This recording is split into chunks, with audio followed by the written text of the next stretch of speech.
নাকে খোদ দেন, কেমনে জানি নাকে খোদ দেন, এভাবে নাকে মাটি দিয়ে খোদ দেন।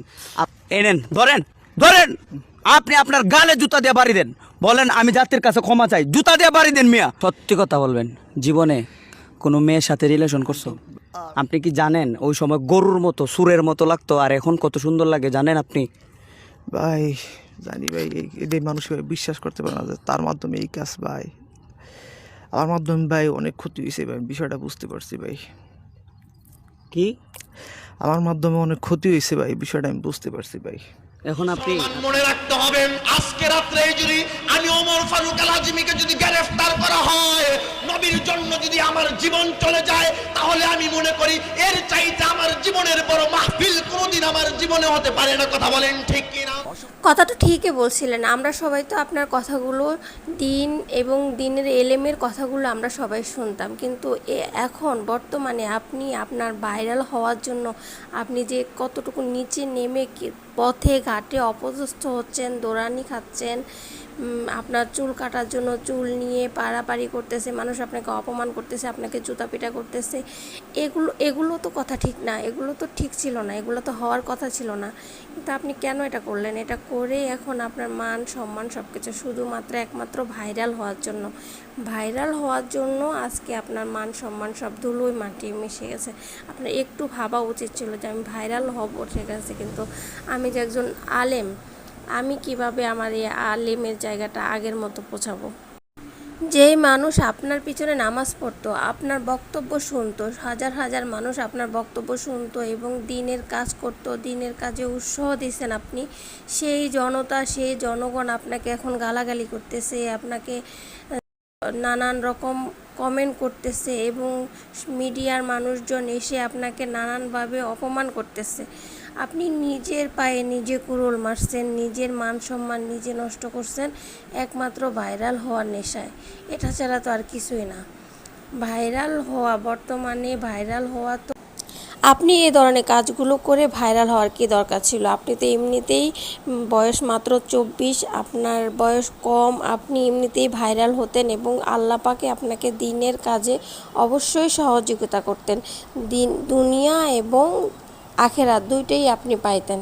কিন্তু এখন আপনি ভাইরাল হওয়ার নেশায়, টাকা পয়সা, আপনি লোভে পড়ে আপনি আপনার দিন দুনিয়া সব কিছু হারাইছেন।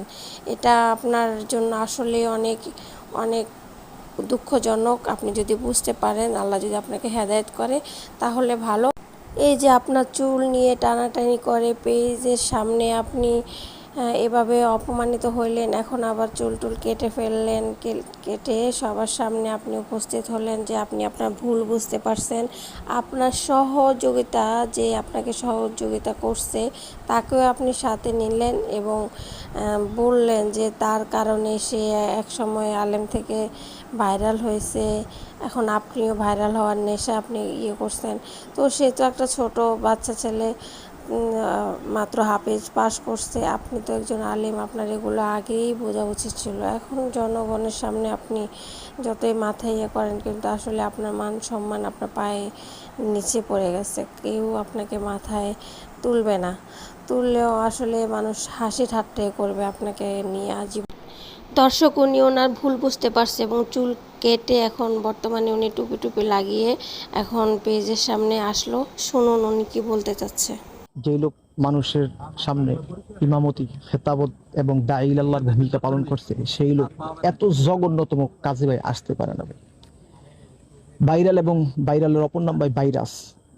আর ভাইরাস এটা সাধারণ মানুষের জন্য ভাইরাস, কিন্তু আমার জন্য আমি মনে করি ভাই, আমি ভাইরাল আর ভাইরাস না, আমি ডাইরেক্ট কথা আপনার বেঈমান হয়ে গেছিলাম ভাই। কারণ আমার নামাজ, রোজা, জিকির, আজকার, তাসবিহ, তাহলিল সব ভাই দূরে সরে গেছে ভাই। আল্লাহ এবং মোহাম্মদ সাল্লাল্লাহু আলাইহি ওয়াসাল্লামের তরিকায় আমি ছিলাম না ভাই। যেটা মনে করেন আমাদের দেশের সাধারণ মানুষ, তারা যদি আসলে নামাজ, রোজা এবং ইবাদত বন্দেগী একটু কম করতে পারে ভাই, কিন্তু তাদের দিলের ভিতরে আল্লাহর ভাই অনেক ভয় আছে ভাই। এটা আপনি ভাইরাল হওয়ার পরে বুঝতে পারছেন? অনেক ভাই বুঝতে পারছি, তো কম দেখছি। হুজুর শিপনটা আসলে বুঝায় এই পথে নিয়ে আসছে। জীবনের সাথে আমার কয়েকদিন চলাফেরা হয়। আসলে ভাই আগে মানুষকে বুঝাইতাম এবং ওলামায়ে কেরাম বলতো, এটার বাংলার যেই শব্দটা, এটাই আপনাদেরকে বলে আরবি বলে লাভ নাই। বাংলাদেশ শব্দটা যে সৎসঙ্গে সর্ববাস, অসৎসঙ্গে সর্বনাশ। আসলে শিপনের সাথে চলার কারণে এত একটু রিলেটিভ সম্পর্ক একটু বেশি ছিল, যে কারণে কোন ভিডিও আমার কাছে ছিল এখন আমার মাথায় আসতেছে না।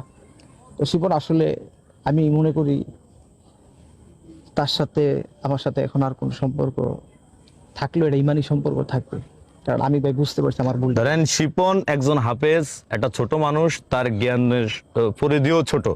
আপনি তো একজন আলেম মানুষ, আপনার যে এলেম আছে, আপনার এলেম, সে যখন আপনাকে পথভ্রষ্ট করার চেষ্টা করছে তখন আপনার এলেমটা আপনি কোথায় রাখছেন? আসলে ভাই আপনি গুরুত্বপূর্ণ কথা বলছেন।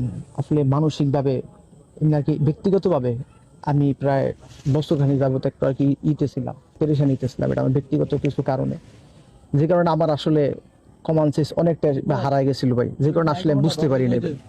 কারণ যদি স্বাভাবিক জ্ঞান এবং স্বাভাবিক যদি মনে করেন আপনার যে অবস্থানটা মস্তিষ্ক, ওইটা যদি আসলে থাকতো ভাই, তাহলে আমি ভাই এই পথে পাড়া দিতাম না ভাই। কারণ আমি মনে করি ভাই আমার আগের জীবন ভাই অনেক ভালো ছিল ভাই, আমার আগের জীবন অনেক ভালো ছিল ভাই, মানুষ অনেক সম্মান করতো, দেখলে সালাম দিত।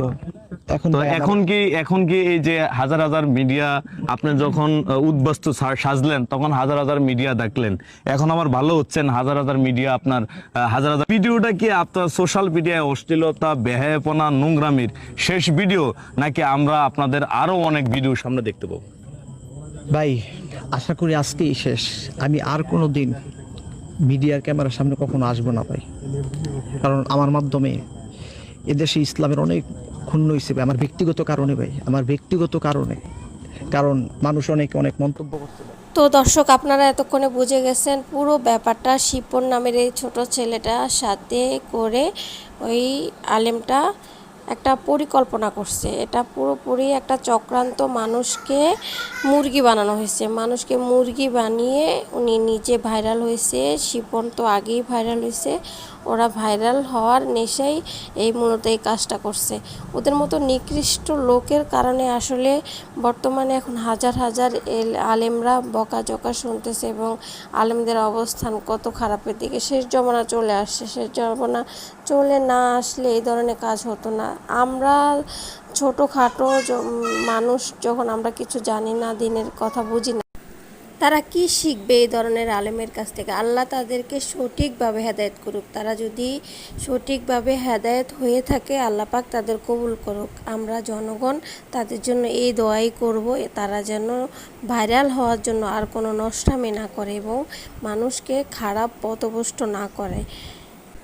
দর্শক, পুরো ভিডিওটা দেখার পর আপনি কি বুঝলেন অবশ্যই কমেন্টে জানাবেন। এই বক্তাটা আগের অবস্থান কেমন, আগে দেখতে কেমন ছিল, আর বর্তমান ওনার যেই হেয়ার স্টাইল, যেই স্টাইলে চলতেছে, ওনাকে কোনটায় বেটার মনে হচ্ছে আপনারা কমেন্টে জানাবেন এবং সবাই ওনার জন্য দোয়া করবেন, উনি যেন সঠিকভাবে হেদায়েত হন এবং সবাইকে আগের মতো দিনের দাওয়াত দিতে পারেন।